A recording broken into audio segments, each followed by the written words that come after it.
Ok, ok, todo se ve bien. Ok, muy, ahorita empezamos. De un minuto. Déjenme quitar algunas cositas de aquí. En fin, vamos a tener que trabajar. Ya, ahora sí.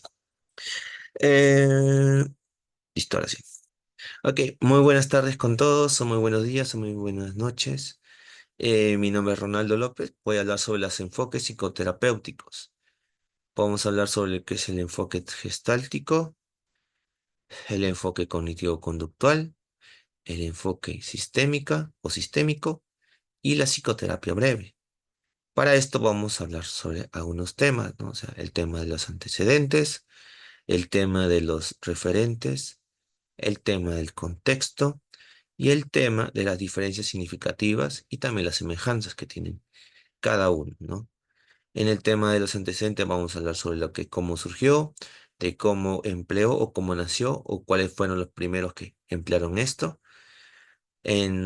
Luego tenemos lo que son los referentes, que vamos a hablar las personas que representan o los que pueden, digamos, dar un mejor enfoque o los que pudieron aportar, ¿no? a cada enfoque. Luego tenemos el tema de el contexto, el lugar, dónde nació, cómo surgió, entre otros, ¿no? El origen. Y luego tenemos lo que, bueno, no es tanto no es difícil explicarlo, pero tenemos las diferencias significativas. Vamos a empezar primero con el tema gestáltico, ¿no? Bueno, vamos a hablar un poco del tema gestáltico, pero para ello vamos a tener que aumentar un poco la pantalla para poder explicarlo un poco mejor, ¿no? Eh,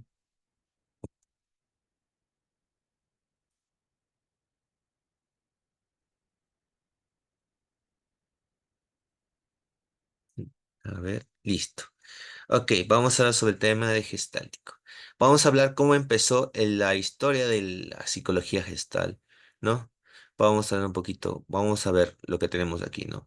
Su historia es un cúmulo de influencias de distintos ámbitos psicológicos y filosóficos. Muchos serán de los que influyen en los trabajos de la vida de Peirce, quienes irán integrando aportes del psicoanálisis, la fenomenología, el existencialismo, la filosofía del Oriente y la teoría de la forma, ¿no? Este nació en 1951 en Nueva York, donde Peirce se relaciona con un grupo de personas intelectuales, donde están Paul Goodman, hombre de letras, quien encargó la redacción de la obra, que tiene las bases teóricas, que ahora tenemos lo que es la enfoque gestáltico, ¿no? Tenemos que se llama terapia gestal, excitación y crecimiento de la personalidad humana, ¿no? Aquí empezó en Estados Unidos, empezó de la mitad del siglo, por así decirlo. Los autores principales fueron Fritz Perls, Ralph Herflein y Put Goldman, ¿no? Como nos menciona la historia de la terapia gestal.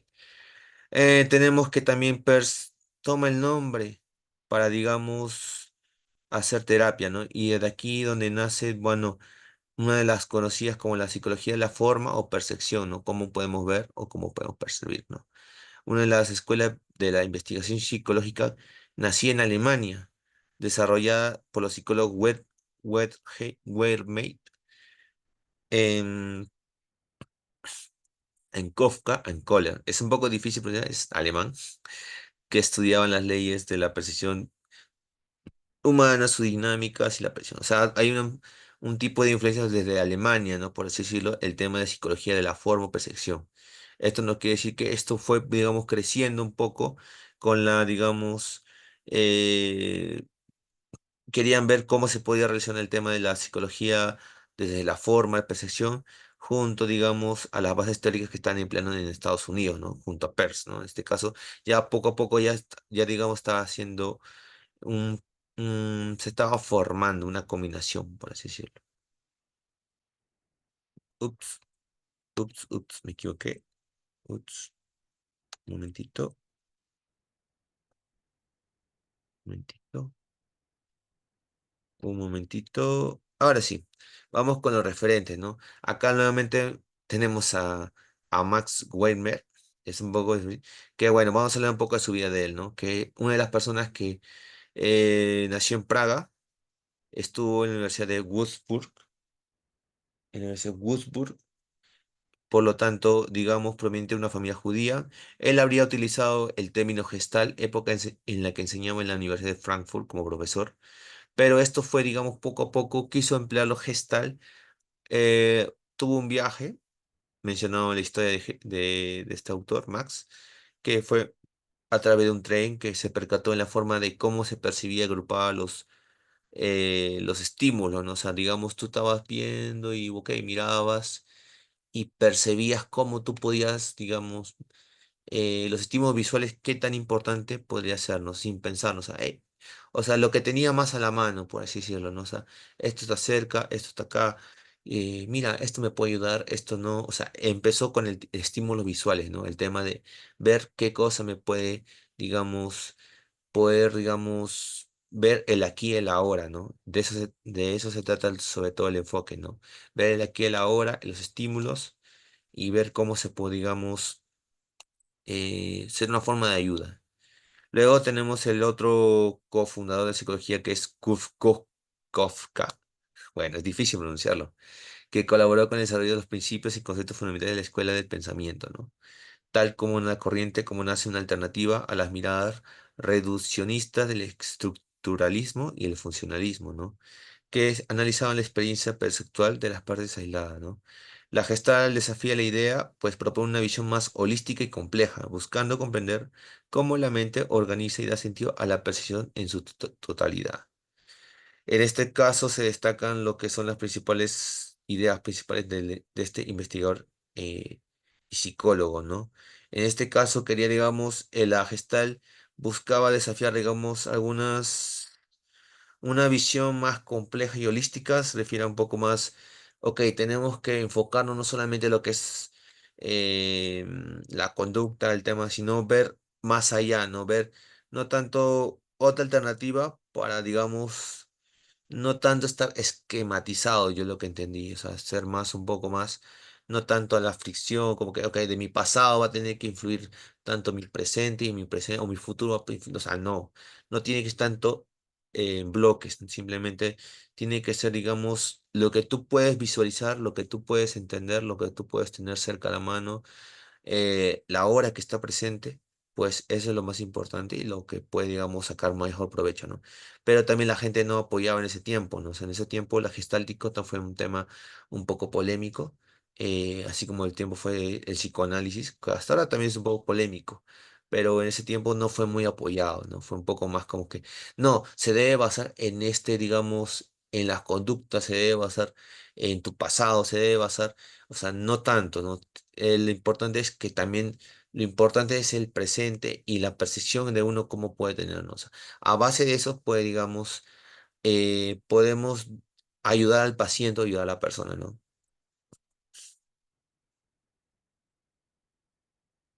Luego tenemos el contexto, lugar y origen, ¿no? O tiempo. La palabra gestal viene del origen alemán, como ya hemos mencionado, ¿no? No posee una traducción directa al español. Sin embargo, esto, digamos que esto se estampa, ¿no? Como que el presupuesto elemental de la psicología gestal es la idea de la actividad que ocurre a nivel mental. No es una copia idéntica del mundo percibido, sino que se entenderá el proceso de percepción como un proceso de extracción y selección de información relevante para el organismo. O sea, como ya estamos mencionando, ¿no? O sea, lo importante es sacar provecho de cada cosa, ¿no? Sacar provecho de cada cosa que tenemos cerca, ¿no? La información, las cosas, todo es importante, todo y sobre todo lo positivo. Lo positivo es para poder sacar lo importante, ¿no? O sea, eso se basa, digamos, extraer, ¿no? No tanto de necesito comprarme esto, necesito depender de esta cosa, o necesito, o sea, no, simplemente buscar una retroalimentación y una revolución, ¿no? Una evolución, simplemente cambiar siempre el aquí y el ahora, ¿no? Puede ser que ahorita esté, digamos, no te necesito algo, ¿no? Porque me siento bien, puedo buscar las miles maneras o miles de información para poderme sentir mejor, ¿no? Y no depender de mi pasado, por así decirlo, o mi futuro. Luego tenemos lo que es según Lefranc, ¿no? En este caso menciona que nació en el país de Alemania en 1910 y 1912, ¿no? Cuyo uno de los autores fue Max Werner, quien tomó como objeto el estudio, el análisis y comprensión de movimiento aparentemente, ¿no? O sea, estímulos visuales. Luego tenemos a Fritz Perls como uno de los máximos representantes, pero se recalca más a Max, quien experimentó con dos puntos de iluminación y apagando las luces en la oscuridad, viendo, ¿no? Luego tenemos la terapia gestal, que fue fundada por el psiquiatra y alemán Fritz Perls también, asistida por su mujer Laura, ¿no? O sea, acá tenemos que nos menciona cada rato Fritz Perls, a Max, a su mujer de Fritz, a Put Goldman, ¿no? Que fue uno de los mejor, uno de los que aportó sobre todo, ¿no? Que aportó en este tema. Y nos menciona también que Fritz Perls nos da su primera obra, que es Yo, Hambre y Agresión, ¿no? Que lo publicó lo llevó en África, a Sur. Y bueno, donde huyó de las persecuciones nazis, ¿no? De ese tiempo de la guerra, ¿no? Donde fue un poco complicado. Fue, digamos, poco a poco, o sea, a pesar de todas las circunstancias que poseía, él siguió y siguió y siguió, siguió para, digamos, seguir creciendo sobre todo este enfoque, ¿no? Para darle un poco más de importancia, ¿no? Y ver que esto valía la pena para un futuro de la psicología. Luego tenemos las diferencias significativas. Acá quiero llegar, que la terapia gestal, ya hablamos un poco de la historia, un poco quiénes son. Ahora vamos a hablar una de las cosas más importantes, ¿no? Que se desarrolla a lo largo de los periodos de tiempo, que usualmente esto va a depender de la persona y cómo puede, digamos, realizar seguir las instrucciones, ¿no? O sea, tener las cosas que tú tienes y poder darle marcha, ¿no? Sobre todo, ¿no? Esto por lo general se pueden realizar entre una o dos sesiones a la semana, de una hora de duración aproximadamente. O sea, hay una continua, ¿no? Es poco continuo, ¿no? Las influencias filosóficas y teóricas, la fenomenología y el sintetismo influyeron en la terapia gestal, recalcar eso. Luego tenemos lo que es Em, una característica destacable de psicoterapia es que no está dirigida únicamente a los tratar trastornos mentales, ¿no? O sea, acá digamos que esta terapia nos puede ayudar más el tema de la autorrealización, ¿no? A comparación de otros que, bueno, puede ser que aporten más. Esto se enfoca más en cómo mejorar la autoestima, el autoconocimiento, es muy bueno para esto. Obviamente que los demás sí también, pero digamos que no está dirigida únicamente a trastornos mentales, como menciona aquí en Robano, ¿no?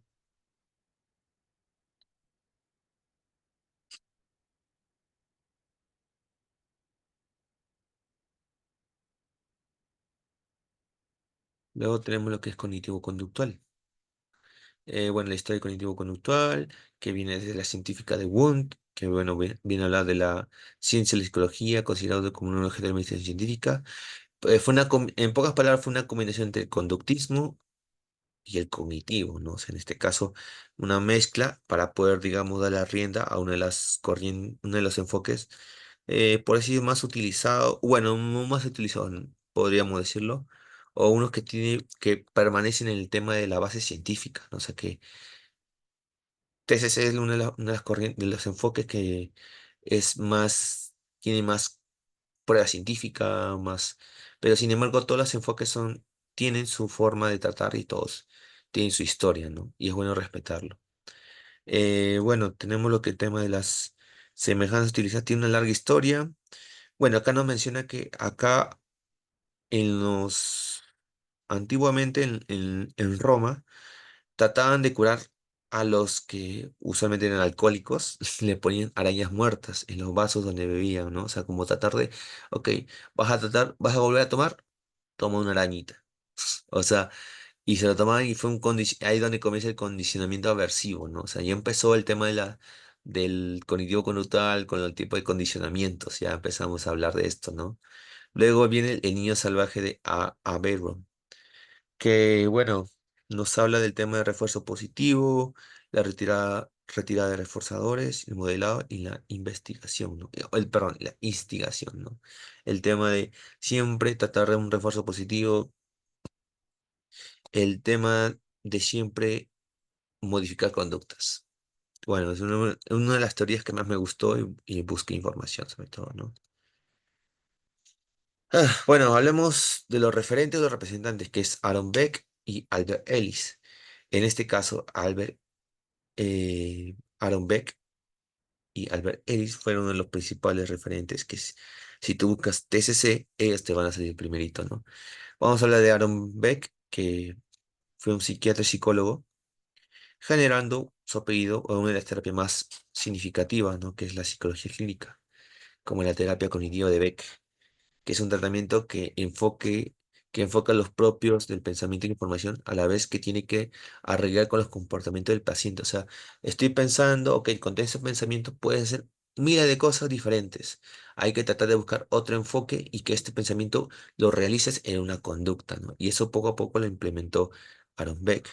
Luego tenemos a Albert Ellis, que fue un terapeuta estadounidense conocido como el fundador de las conocida terapia racional emotiva conductual, que había dedicado su vida a la investigación y a la práctica clínica, dejando un legado en el campo de la psicoterapia, ¿no? También se le considera como uno de los pioneros del enfoque cognitivo-conductual, ¿no? Aquí nos habla de la terapia activa y directiva, ¿no? O sea, que fue uno de los primeros que empleó para la generación perdón, para los problemas emocionales y conductuales, ¿no? Tratar de modificar los problemas tanto emocionales y conductuales de ese tiempo, de esas personas, de esos pacientes en esa época, ¿no? Luego tenemos lo que es el origen. Ok, el origen fue en los años 60. Acá no menciona que en los años 60 fue donde empezó, ¿no? Pero fue como que un poquito más escalándose en los años 80 y 90, donde tuvo una consistente línea de investigación. O sea, ok, vamos a darle más, tiene más eficacia, más efectividad, más confiabilidad y mayor tratamiento de los trastornos psicológicos, ¿no? O sea, esto fue un poco el boom, por así decirlo, en esos años, ¿no? Luego tenemos lo que es la terapia, nace a partir de la fusión de la terapia conductista y lo cognitivo, ¿no? O sea, por eso se dice cognitivo-conductual, porque es una combinación de ambas, ¿no? Tanto el conductismo, como ejemplo de la metodología exhaustiva, y la terapia cognitiva, que enfatiza la necesidad de renunciar a la consideración del proceso mental, o sea, tratar de no tratar de seguir esos pensamientos, buscar otro enfoque, siempre renunciar a los pensamientos malos, por así decirlo, ¿no? Y buscar otra visualización de pensamiento, otro enfoque que nos lleve a una mejor conducta en este caso, ¿no? Y esto poco a poco fue empleándose. Luego tenemos que nació en los años 1960, con intento de dar respuestas a malestares que están en aumentos como la depresión y la ansiedad, ¿no? O sea, en este caso, la depresión y ansiedad ya estaba surgiéndose ya, pero obviamente no es como en estos años que todo el mundo tiene ansiedad, todo el mundo tiene depresión, todo el mundo tiene estrés, así que en esos años fue un poco más, estaban implementándose para poder contrarrestar, ¿no? Sus orígenes fueron en Estados Unidos, aunque también se señala que hubo otras corrientes en Europa y en otros países como Inglaterra en este caso, ¿no? Ok, la terapia cognitivo-conductual. Podemos hablar de que puede ser aplicada a todas las edades, ¿no? En una gran variedad de problemas. O sea, esto puede ser mil facético, ¿no? Mil edad. eh, Se utiliza para intervenir trastorno de ansiedad, fobia, distimia, trastorno bipolar, depresión, trastorno de alimenticio, trastorno, cualquier tipo de conducta que nos lleva a un malestar es esencial, ¿no? O sea, es muy importante, ¿no? O sea, tratar de ver que esto puede ser muy multifacético, ¿no? Y también tratar con trastornos neurológicos, o trastornos difíciles, trastornos de accidentes cerebrovasculares, eh, mm, problemas terapia de lenguaje, terapia de lenguaje, conducta para modificar lenguaje, conducta para modificar el tema de mm, eh, me olvidé el nombre, dislexia, el tema de disfasia.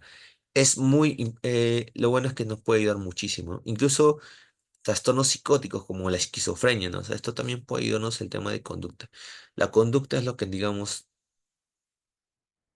nos lleva a los pensamientos, o los pensamientos llevan a la conducta, en este caso, ¿no?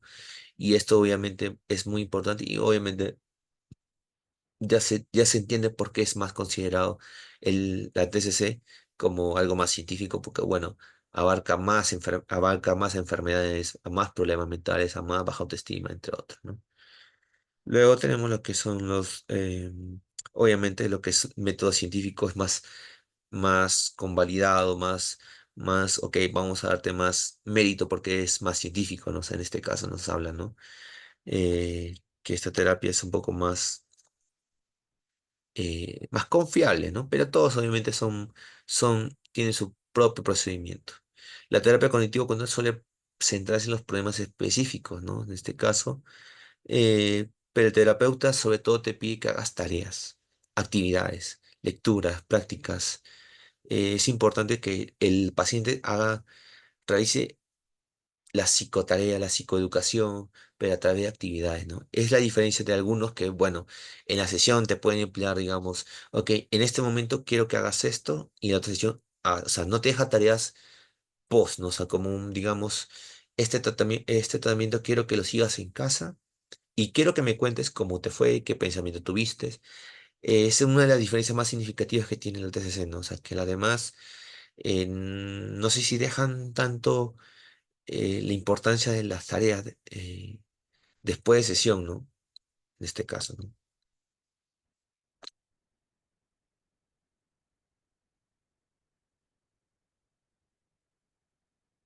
Ahora nos vamos a sistémica. En el lado sistémico, bueno, se habla de Rogers, ¿no? La famosa psicología rogeriana, que, bueno, se aumenta la comprensión del individuo para obtener mejores resultados, ¿no? Aquí nos habla del tema de que todo el sistémico, la persona va a depender siempre del contexto, del lugar, del ambiente y los individuos, las agentes que estén dentro, ¿no? Las agentes, eh, ¿qué tanto influyen, ¿no? En este caso podemos hablar como otro miembro de la familia, ¿no? ¿Qué tanto influyen en el paciente? Aquí nos habla sobre todo el punto crucial de la sistémica, fue en el año 1952 y 1962, con el psicoterapeuta Gregory Bateson, junto a su grupo de colegas, que investigó el tema de la comunicación humana, ¿no? O sea, cómo uno puede, en su entorno puede comunicarse, cómo puede, digamos, generar una mejor influencia en su ambiente y con eso una mejor influencia en su bienestar emocional y mental, ¿no? ¿Qué tanto influye en la salud mental de las personas con el ambiente? Es lo que uno de los que nos habla de este enfoque, ¿no? Bueno, uno de los presentantes es John Bell, que ha realizado importantes contribuciones en la terapia sistémica, ¿no? En este caso, el tema del análisis del ciclo vital de la familia, ¿no? O sea, qué tanto la familia nos influyen, qué tanto evolucionan los roles los roles dentro de la familia y cómo va mejorando, ¿no? O sea, cómo va mejorando, digamos, el papá va mejorando eh, cómo puede, digamos, el hijo mejorar si el papá mejora digamos, el ambiente, cómo puede mejorar algunas conductas, posiblemente, ¿no? Tenemos el modelo de terapia familiar que comenzó aplicado por Minucci. Esto fue en Nueva York, que trabajaba en una institución con jóvenes que habían delinquido, ¿no? Unos jóvenes que estaban en Malaví, que venían de familias disfuncionales, por así decirlo, ¿no? Y él trató, eh, digamos, era una problemática que dijo que quiero emplearlo acá para poder resolverlo, porque me parece muy interesante que cómo estas personas pueden cambiar su vida, o sea, ya no pueden dejar de robar, pueden dejar de, de, de atacar a la sociedad desde el tema de familia, ¿no? O sea, tratar del tema de familia acá es importantísimo, o sea, pues llamar a sus familiares, ver cómo puede, digamos, cambiar esas conductas, cambiar su estilo de vida, ¿no? Y qué tanto influye en la familia, en nosotros, ¿no?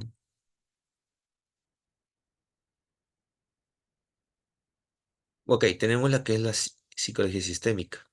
En este caso tenemos la teoría general de Carl Ludwig von Bertalanffy, que empezó a desarrollarse en la mitad del siglo XX, ¿no?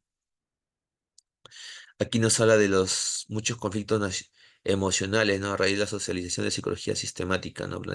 Que analiza los problemas de su totalidad y enfocaliza en comprender y modificar las dinámicas de las relaciones interpersonales. O sea, acá habla de las dinámicas de las relaciones interpersonales. No solamente habla de la familia, sino nos habla de el tema de los amigos, el tema de cómo te comunicas con los demás, con quién paras, quiénes son tu círculo cercano, en este caso, ¿no? Y qué es lo positivo y cuáles fueron los problemas que te trajeron al juntarte o al relacionarte con ellos, ¿no? Y cómo puedes identificarlo. Tenemos lo que es el tema de Gregory Bateson, que, bueno, nos habla que en el hospital de Palo Alto de 1852 empezó, ¿no? Obviamente nos habla de los antecedentes, que hay un hilo de historia y psicoterapia, ¿no? Acá tenemos otra cita que nos habla de que esto surge en los años 40 inicio de los 50 que en Estados Unidos, ¿no?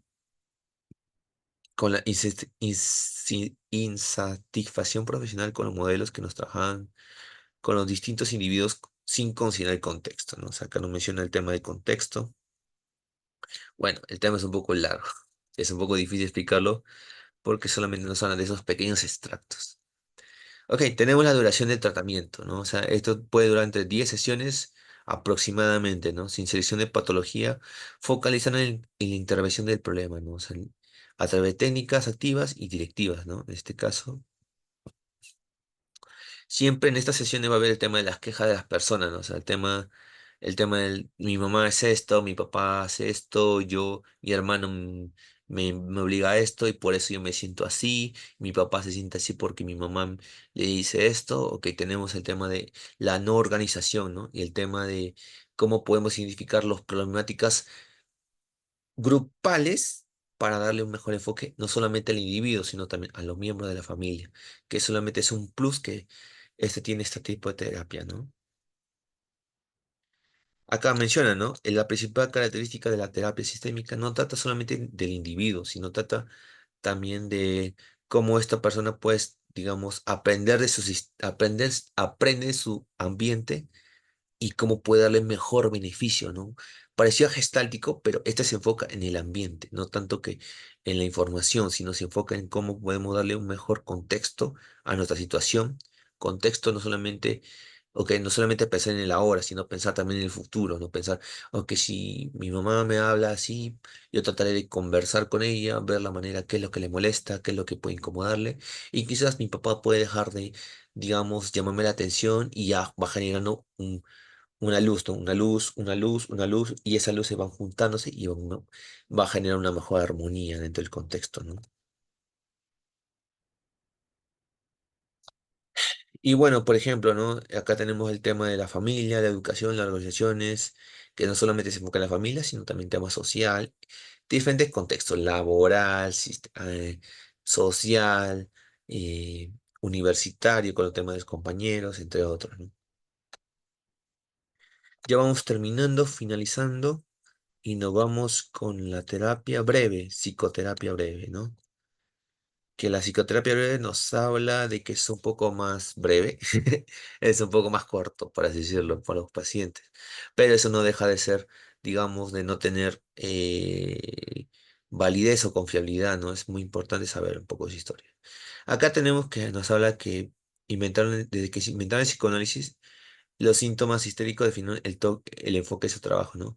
Los primeros tratamientos eran de corta duración, ¿no? El terapeuta participaba activamente en ellos y básicamente los pacientes desesperados se ofrecían a participar en esta incipiente empresa. Con el tiempo, la asociación libre, la evaluación de transferencias y análisis de los sueños reemplazaron la hipnosis y la sugestión directa, ¿no? O sea, nos habla de que a medida de la psicoanálisis evolucionó, también esto implementó la duración del tratamiento y aumentó la actividad del tratamiento, la actividad del terapeuta disminuyó, ¿no? O sea, el tema fue que acá el psicoanálisis también tuvo que ver, pero querían no tanto que el psicoanálisis, como sabemos, es un poco más largo el tema del tratamiento, ¿no? Y la gente quería que sea un poco más corta por el tema de que, bueno, no estaban desesperados, como dicen, no estaban desesperados, ya no querían sentir esos malestares emocionales o mentales y querían, digamos, buscar una manera más breve, ¿no? Así que poco a poco se fue implementando esto, ¿no? O sea, poco a poco nos habla de que el psicoanálisis también eh, fue una pesadez, entre comillas, digamos, para las personas en ese tiempo, ¿no? Porque no querían que durara mucho, ¿no? Luego tenemos la terapia breve, que tiene sus raíces en innovaciones de mentes visionarias como el Milton, Erickson y Gregory Bateson, ¿no? Acá también nos habla de Gregory, ¿no? Que nos habla de los problemas emocionales y mentales, no siempre requiriendo un análisis profundo.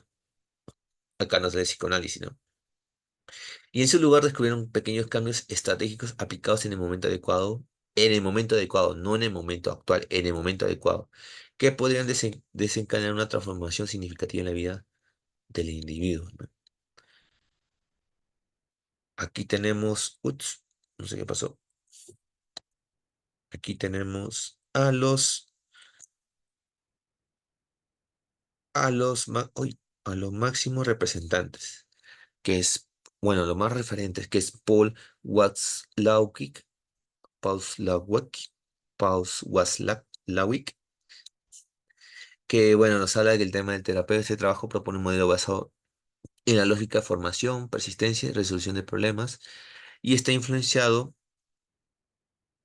por Milton Erickson, ¿no? Que tanto escriben. A partir de estos años se formó el trasfondo de este método psicoterapéutico conocido como el enfoque estratégico, cuyos pilares fundamentales fueron el estudio de la comunicación humana, la hipnosis libre de trance durante la entrevista clínica. Ok, acá se empleó el tema de la hipnosis, como ya mencioné en el antecedente, y la comunicación humana, ¿no? Fue un poco para darle menos tiki, menos tiempo. El tema de comunicación humana, tratar de ser un poco más breve. La hipnosis libre es, bueno, como saben, la hipnosis es un poco más tratar de modificar una vez conductas, pero el tema de hipnosis libre trance fue un poco más durante la entrevista clínica, dimensiona, o sea, fue un poco más para reducir, fue de los primeros estrategias empleadas en ese tiempo, ¿no? Acá tenemos a Steve de Chaucer en Inso Kimberg, que otros colaboradores hicieron la pregunta ¿por qué o para qué?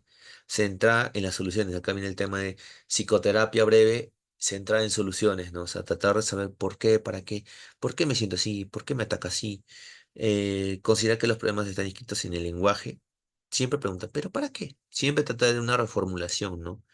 Y posibles dificultades de los pacientes. Al interesarse mucho menos en la causa de los problemas, el descubrimiento de las posibles soluciones. O sea, no enfocarnos en, pero, oye, pero hay, debe haber una solución. O sea, se dedica a promover estas resoluciones amplificando los recursos latentes de las personas que han solicitado su ayuda, ¿no? Conforme al método de Erickson. O sea, de no buscar tanto el lado negativo y buscar siempre el lado positivo instantáneamente, ¿no? O sea, buscar, ¿para qué? O sea, hay que buscar soluciones. ¿Para qué? Repito. ¿Por qué? ¿Por qué? ¿Por qué me ataca? Ok, esto tengo que hacer. Ok, hagamos esto.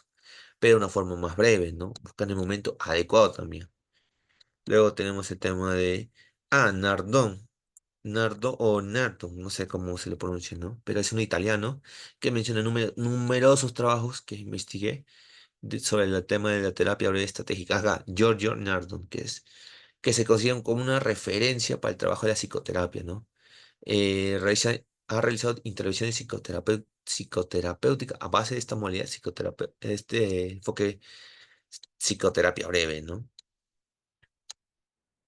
Ya, tenemos la psicoterapia breve, se fue centrada en soluciones, es una modalidad de breve, es una modalidad de terapia breve desarrollada en 1978 en, en Estados Unidos, en el Brief Family Therapy Center de Milwaukee, por Steve Jobson, ¿no? Que mencionamos a Bill Hamlin, a Insop Kimberg, a Werner Davis y su equipo, ¿no? Es difícil pronunciarlo, no lo voy a negar.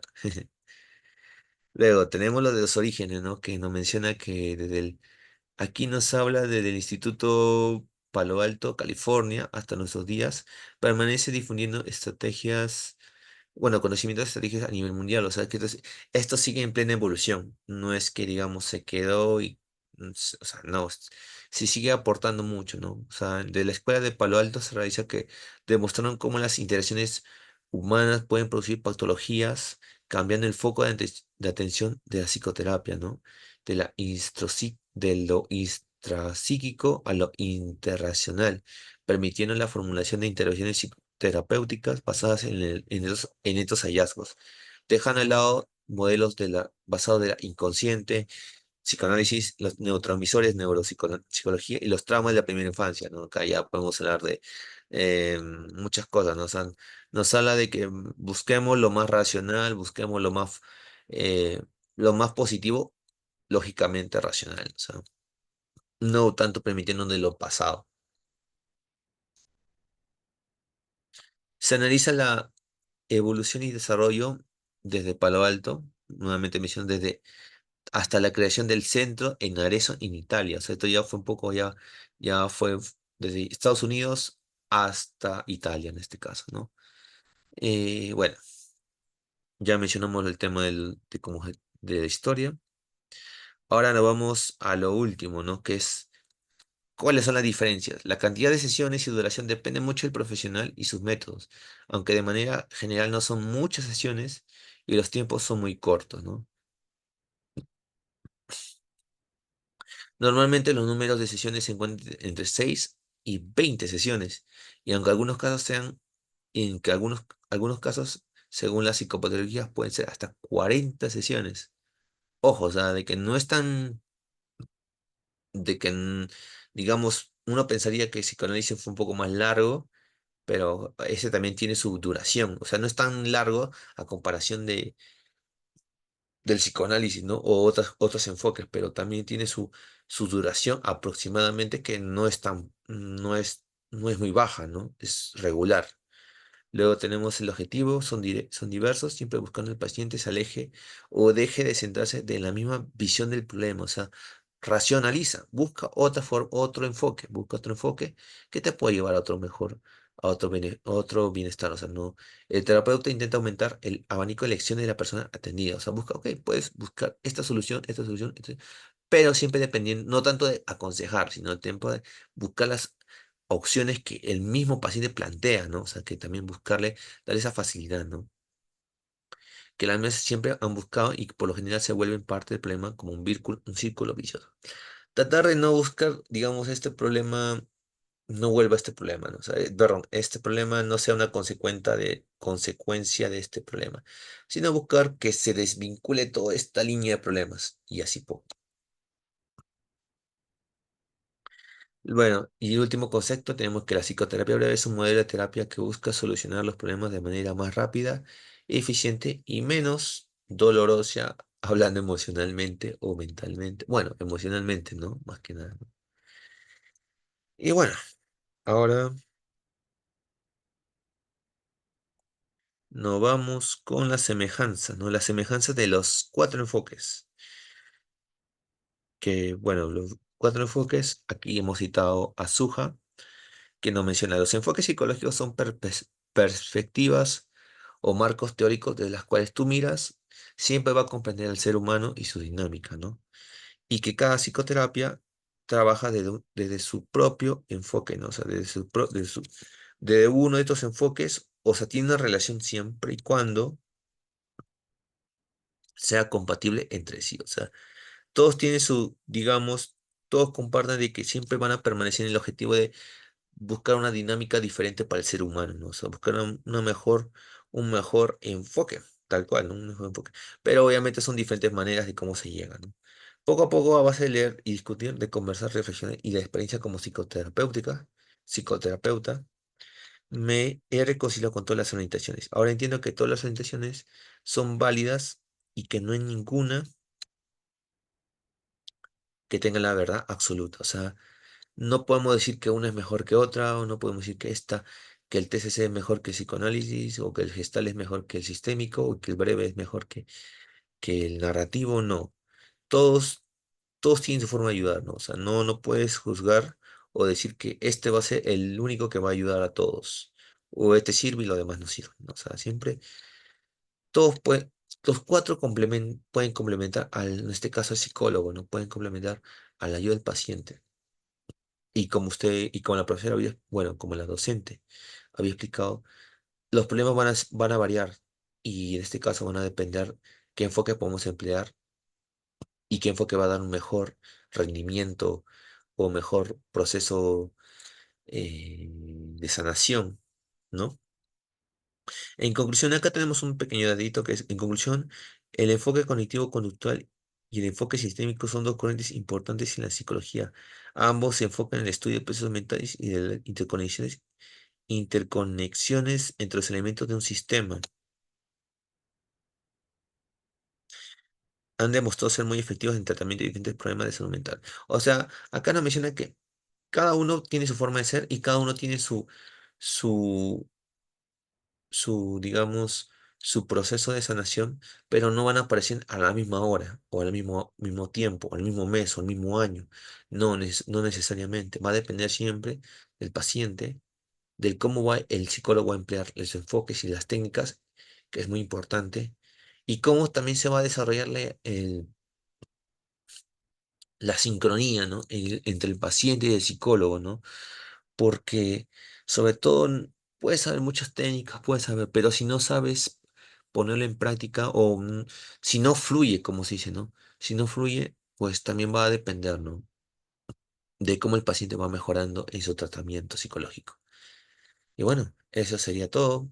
Espero que se haya entendido. Es una información un poco larga, los antecedentes son muy largos, pero obviamente se entendió cada punto, cada perspectiva, y bueno, eso es lo que quise explicarme, ¿no? Y bueno, y tenemos las referencias bibliográficas, ¿no? Que aquí tenemos que fueron sacadas tanto de tesis, tanto de páginas de psicología de confiabilidad, ¿no? No tanto, no hemos querido, digamos, copiar y pegar información, ¿no? Hemos querido siempre buscar el autor y buscar quién redactó, quién nos proporcionó la información dicha en esta exposición, ¿no? Así que muchas gracias y eso sería todo de mi parte.